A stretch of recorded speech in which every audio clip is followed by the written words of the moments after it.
How's it going, guys? Stonewall here with Raised by Sharks, and today we're going to talk about how the Division 2 is redefining build diversity. So the first major thing that they did was they removed ults, which in Division 1 broke the game. Those three abilities could overrule anything that was happening on the field, any skills being used by other players, or the skill difference between players. Ults totally broke the Division 1. In the Division 2, we don't have them. Instead, we have the specialization weapons, which are way less broken and way more fun, and also leaves way more diversity available in both builds and skills. So in the Division 1, there were very few players who picked medic, and when players played as a medic, there was really a set skill set that they had to use, and outside of that, they were kind of just doing it wrong. In the Division 2, you have way more opportunities to be a medic. You have the Fixer Drone, you have the Restorer Hive, you even have the Mender Seeker Mine, but most interestingly, you have the Reinforcer Chem Launcher. So even the Chem Launcher has a healing skill set. So that's 4 options you have to choose from before you even talk about the Reviver Hive. So that leaves a lot of variety for players to be able to choose just based on skills for how to play a medic build. Now, also in the Division 1, there wasn't a lot of tank variety, and there wasn't a lot of ability to tank.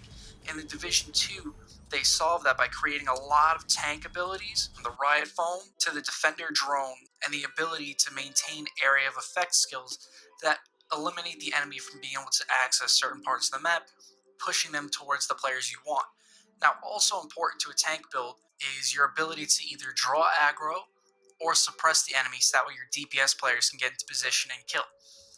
LMGs are way more viable in the Division 2, at least from the beta, than they were in Division 1. In Division 1, they couldn't even compete with assault rifles or SMGs, whereas in the beta, I found myself picking up an LMG and never putting it down again. The LMGs are great for consistent firing at enemies out of cover, and then also suppressing them once they're in cover, allowing your tactician builds and DPS builds players to get into position and eliminate the enemy quickly. I feel like the Division 2 will have a lot of players not picking tank class because of the fact that you don't see a traditional tank role. The way they built up armor and health is very different than Division 1 and very different than RPGs in general. But for those of you who know how to tank properly and use your cover, you're going to be a valuable asset to your team. Now, the part we're most excited about is the build diversity for DPS players. It's no longer just stack firepower or build a Firecrest build for your flame turret. There's so many more options and so many more that are viable. One of the options I'm very excited for is the fully automated set.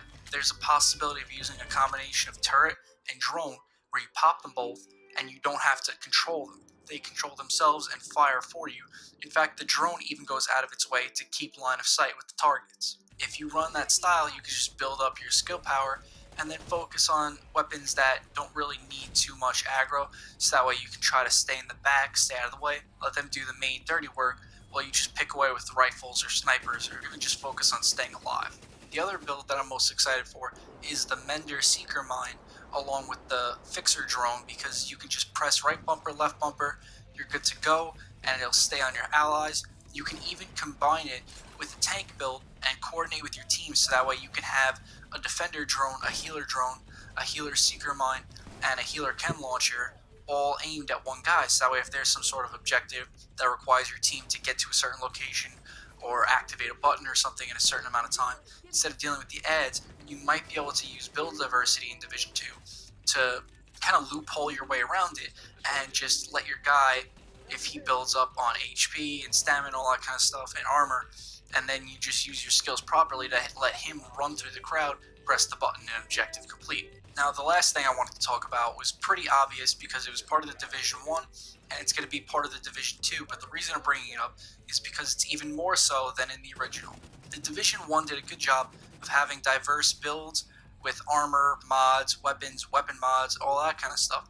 But the Division 2 really stepped it up because now your skills have mods, and there's even more diversity in talents, weapon mods, and all that kind of stuff, along with needing a little bit more strategy because now certain mods have more of a trade-off. So that's how we believe that Division 2 is changing the game when it comes to build diversity, and how it could potentially steal some of the show from Anthem if they don't hold up their endgame. Either way, we're excited for both games, and we're going to be covering both games, so follow Raised by Sharks, and remember to leave a like and subscribe for more.